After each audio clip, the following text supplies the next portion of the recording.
2020 से 2032 तक देश को बहुत बड़ा प्रलय आने वाला है। देखो, औरत सृष्टि का कारण, औरत ही विनाश का कारण। जब जब देश में प्रॉब्लम हुआ है, जब जब मेरी यूथ और 8 बड़े नालों को बड़े फिल्टर लगाए और प्रतिदिन सीवेज साइंटिस्ट जो है 1 लीटर। सेवा न्यूज चैनल में स्वागत करता हूं, साधु संतों का स्वागत करता हूं, जो आप सभी का आशीर्वाद हमें समय समय पर मिलता रहता है, जो हमारे मनोबल के लिए बहुत मजबूती देता है जी। तो बाबा हरिदास जी हैं, इनको मैं प्रणाम करता हूं। और आए दिन ये यमुना जी के लिए, यमुना सफाई अभियान में और सामाजिक कार्यों में भिन्न भिन्न ढंग से, भिन्न भिन्न प्रयासों से लोगों का कल्याण करने के लिए, समाज का कल्याण करने के लिए अपने आप को समर्पित कर रखा है और लगातार निरंतर प्रयास करते रहते हैं। सर, यमुना सफाई पहले भी चल रही थी जब इससे पिछली सरकार थी, और अभी भी सरकार बदली होने के बाद भी कुछ हुआ है सुधार वगैरह? देखिए, जो भी सरकार आती है प्रयास तो करती है, और माँ यमुना स्वच्छ निर्मल अविरल तभी हो पाएगी जब 128 नालों को सीसी किया और 8 बड़े नालों को बड़े फिल्टर लगाए और प्रतिदिन सीवेज साइंटिस्ट जो है 1 लिटरेचर लिख के दें कि इतना गंदा पानी आता है और इतना स्वच्छ आता है। माँ यमुना के अंदर केवल सांस लेने के लिए भी पानी नहीं छोड़ा जा रहा। आज की डाटा है कि लाखों मछली उसमें मर गई, और मैं तो प्रतिदिन उसमें खड़े होकर एक्स पे भी डालता हूँ तो उसमें कीड़े पड़ गए। गैंग्रीन जिसे बोलते हैं, मनुष्य के अंदर अगर गैंग्रीन रोग हो जाता है तो उसको टांग, शरीर काटना। माँ यमुना की इतनी पीड़ा है, और उन्हीं के भाई का जन्म उत्सव आ रहा है। 26 मई को हम लोग मना रहे हैं, और उनकी ही बहन का नाम एक शाम यमुना के नाम रखा है।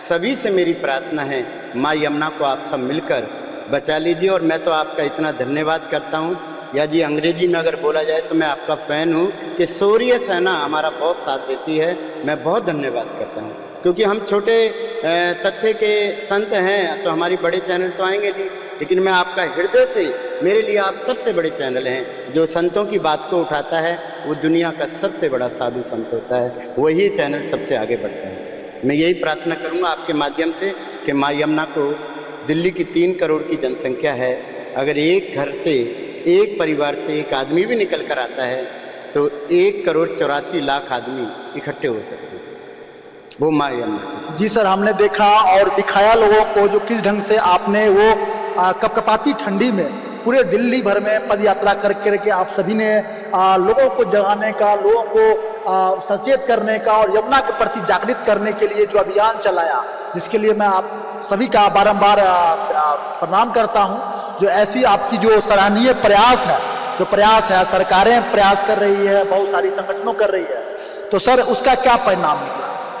अभी परिणाम कुछ नहीं निकला है, अभी और स्थिति खराब हो। माँ यमुना में मैं डेली खड़ा होता हूँ, बदबू मार, मतलब मैं विचार कह नहीं सकता किसी सरकार के बारे में क्या कहूँ। अभी जुम्मा मुश्किल से 100 दिन भी नहीं हुए, लेकिन प्रयास उनका अच्छा है, और परवेज जी भी बहुत बड़ा प्रयास करें, लेकिन माँ यमुना के लिए उचित कार्य नहीं है। बस मैं यही कहना। अभी आपकी सेना ने, हमारी सेना ने दुश्मन को धूल चटा के आया पाकिस्तान में, और हम बता रहे थे कुछ दिन पहले, सभी संत, सभी लोग समाज के लिए जो होते हैं कि सैनिक की भांति ही होते हैं, और संत और सैनिक का बड़ा अन्योन्याश्रय संबंध होता है। क्या कहना चाहेंगे? देखिए, जो मोदी जी ने कहा वो करके दिखाया, और ये सबसे 140 करोड़ की जनसंख्या मोदी जी के साथ में, विपक्ष हो या पक्ष हो या साधु हो, संत हो, माँ मंडलेश्वर हो, अघोरी हो, सब मोदी जी के साथ हैं, तो उन्हें कोई चिंता करने की ज़रूरत नहीं। उनके साथ में सारे आत्माएं उनका साथ दे रही हैं, और पाकिस्तान क्या कर लेगा? हमारा ही तो बच्चा है, और जो बच्चा पैदा किया जाता है वो मरता भी तो है। बस यही समझ के चलो, हमारे सामने कुछ नहीं कर पाएगा। हमारे राष्ट्रीय प्रधानमंत्री जी का जो लक्ष्य है विश्व गुरु का, वो आने वाले समय में हमारे संत जी ने बताया अभी, तो ये सभी को दिख रहा है कि आने वाले विश्व गुरु होने वाले हमारे मोदी जी, और उनका जो प्रयास है वो कभी भी खाली नहीं गया आज तक। जो भी उन्होंने कहा, बड़े सहनशीलता से, बड़े प्यार से उसको अंजाम। नहीं, लोग बोल रहे हैं जो मोदी जी ने अभी सीज फायर कर करके जरूर कहीं ना कहीं का जो है देश को दुखी किया है, ऐसा मानते हैं आप? रोटी सेकने वाले कोई चूल्हे पे, कोई अंगीठी पे, कोई गैस पे सेकता है। जिसकी रोटी पक जाती है वो चुप हो जाता है, काली खा लेता है। कहने तो ये तो देश है, इसमें नाना प्रकार के सभी प्रांत के, एक भाषा के तो आदमी है नहीं। जिनकी रोजी रोटी खत्म हो रही है वो तो कहेगा, लेकिन ये गलत है।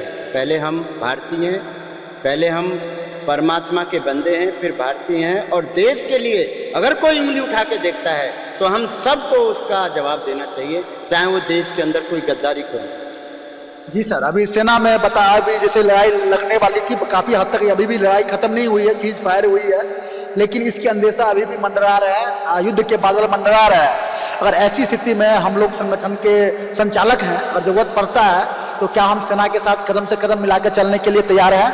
हम सेना को पीछे कर देंगे, भाले, चरछूल और सब चीज तलवारें लेकर हम पहले खड़े होंगे वहां, क्योंकि देश है तो हम हैं, और अगर देश नहीं है तो हम नहीं। देश पहले प्रिय है, उसमें सभी संतों को मैं आह्वान करता हूं, सभी सतर्क रहें, अपने घर में सब चीज की सुविधा रखें और एकदम तैयार रहें, अलर्ट रहें। जब भी अलार्म बजे तो अपनी बोरी बिस्तरा लेकर बिल्कुल बॉर्डरों पे चले, कोई पूछने की जरूरत नहीं है। जब मोदी जी अपनी सेना को ये कह सकते हैं कि आप जो मर्जी कर सकते हैं देश को बचाने के लिए, तो हमें किससे डरना है?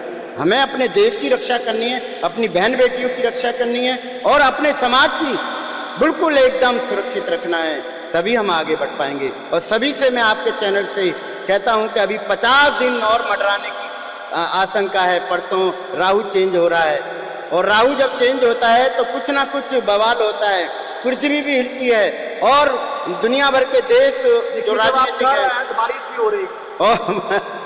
जब आप कह रहे हैं, जब ये स्वामी जी का जो है अंदेशा दिखाई दे, भविष्यवाणी कर रहे हैं, तो भगवान की तरफ से वर्षा भी हो रही है। मैं डेली जो है शिवलिंग पर बर्फ चढ़ाता हूँ कि प्रभु इतनी गर्मी मत करना, क्योंकि सब एसी नहीं खरीदते, और जो गरीब हैं, जो तत्ते के हैं, वो ये भी नंगी रहती है, मेरे प्रभु रक्षा करना। तो एक हफ्ते से शिवलिंग पर मैं प्रतिदिन बर्फ की सेवा कर रहा हूँ, और वो बाबा शांत हैं तो वो हमको भी ठंडा कर रहे हैं। हमें तैयार रहना। कुल मिलाकर ये है कि हम सबको मिलकर, सभी जातियों को, एक संप्रदाय नहीं, पूरा विश्व के जितने हमारे भारत के हैं, साधु हो, संत हो, हिंदू हो, मुस्लिम हो, सिख हो, ईसाई हो, जैन धर्म हो, बौद्ध धर्म हो, ये बाद में है, पहले हम भारतीय हैं। सबको तैयार रहना पड़ेगा अपने देश के।